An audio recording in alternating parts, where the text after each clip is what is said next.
Không không? Đo, tôi sẽ đi dùng của đo. Chậm phát là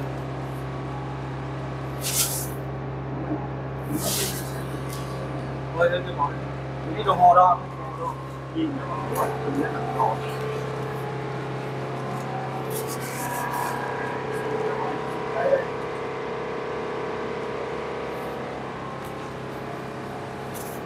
Xin chào thầy, hôm nay sức khỏe thầy thế nào ạ?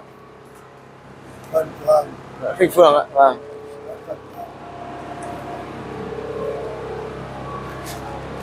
Các bạn thân mến, hôm nay ABB Châu Á tổ chức thực hiện kỹ thuật sửa chữa hệ thống phòng cháy chữa cháy của trạm điện 35 kV của một công ty thuộc tập đoàn Vinacomin TKV. Bên cạnh cái việc xử lý các cái công trình điện như là bảo dưỡng các công trình điện từ 22 đến 500 kV thì chúng tôi